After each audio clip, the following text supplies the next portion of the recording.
কখনো ভেবেছ আমাদের প্রতিদিনের এই ছোট ছোট মুহূর্তগুলোই আসলে জীবনের সবচেয়ে সুন্দর গল্প?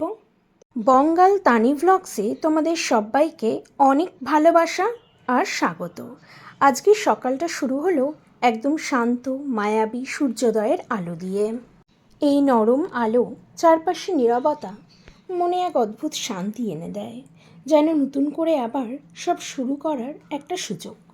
ঘুম থেকে উঠেই চলে গেলাম রান্নাঘরে। দিনের শুরুটা এখান থেকেই। ক্যামেরায় ধরা মানা, তবুও প্রতিটা কাজে ছিল যত্ন ও ভালোবাসা।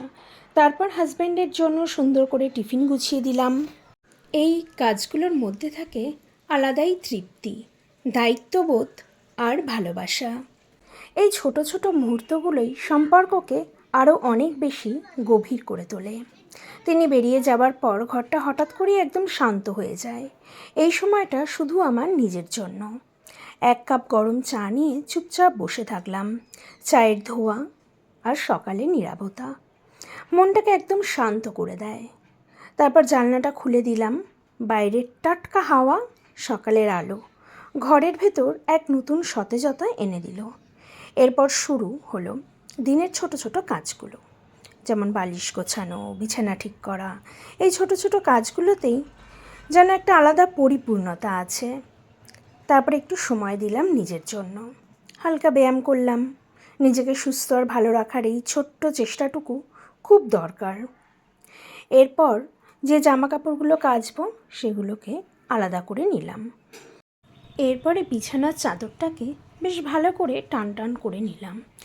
আমার আবার বিছানার চাদর যদি একদম টান টান না হয়ে থাকে তাহলে কেন জানি মনের ভিতরটা খুব খুঁতখুত করে।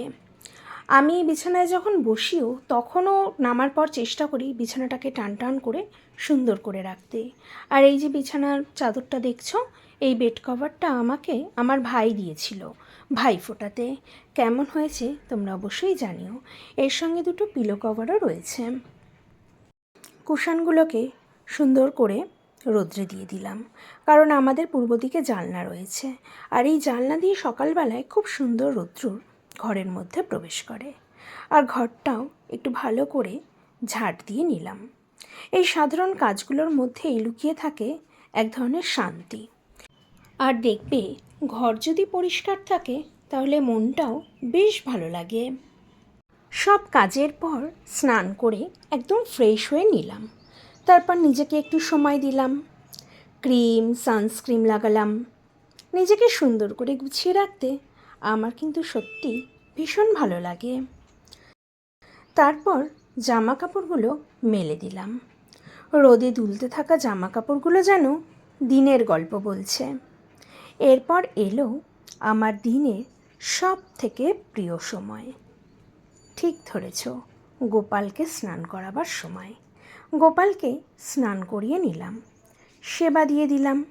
পুরো ভিডিওটা করে উঠতে পারলাম না। চেষ্টা করব আরেক দিন গোপাল সেবার পুরো ভিডিওটা প্রথম থেকে শেষ অবধি তোমাদের দেখানোর। গোপালকে জামা পরিয়ে দিলাম। এটা হলো একটা পিঙ্ক কালারের জামা। কোন জামাটা ওকে পরাবো সেটা কিন্তু গোপাল নিজেই ডিসাইড করে নেয়।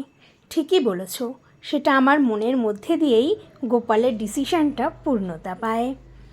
তারপরে মন দিয়ে নাম জপ করলাম। এই সময়টুকু যেন সব কিছুর থেকে আলাদা। এখানে আছে শুধু শান্তি, ভক্তি আর এক গভীর প্রশান্তি। যদি এই সাধারণ জীবনের ছোট ছোট গল্পগুলো তোমার ভালো লাগে তাহলে অবশ্যই বঙ্গাল তানি ভ্লগ সাবস্ক্রাইব করতে ভুলো না। আবার খুব তাড়াতাড়ি দেখা হবে। আজকের মতন টাটা।